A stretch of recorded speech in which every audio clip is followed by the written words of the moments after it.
4 са смъртните случаи след употреба на така наречените парти дроги само за последните 4 месеца в Бургас и региона. За това съобщи доктор Ивайло Димитров, завеждащ специализирания център за превенция на наркоманиите и алкохолните зависимости към община Бургас.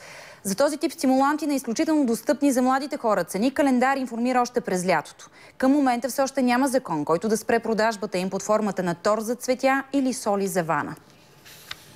Парти-дрогата се наложи като опият, който допълва въздействието на все още недостъпните заради цената видове наркотици. Използват се най-вече в дискотеки и на хаус-партита. Могат да се закупят свободно в специализирани магазини за тютюн. Под формата на тор за цветя, с наименование като бонсай, като соли за вана, на цена около 25-30 лева. Ефектът върху младите хора стряска дори специалистите. В началото дори смятахме, че това са начални форми на шизофрения. Имаше неадекватни поведения с проституиране, с хомосексуални прояви, с всякакви видове странности в кавички. Включително и хората губеха представа и спомени за това какво се е случило с тях последните 5 дена. Дрогата се разпространява най-вече сред ученици. Оказва се, че младите хора в Бургас не знаят какво е парти-дрога.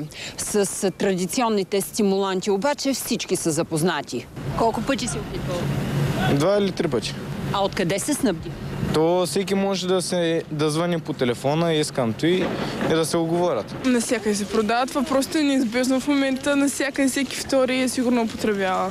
Новата дрога вече е взела и жертви. Става дума за самоубийства. За последните 4 месеца аз знам за 4 случая. От лабораторията на МВР в Бургас още през лятото изпратиха писмо до Здравното министерство с настояване. Установените от наша страна дизайнерски дроги, продавани свободно в Слънчев бряг, да бъдат вкарани в приложението към Закона за наркотичните вещества и забранени за свободна продажба. До момента реакция няма.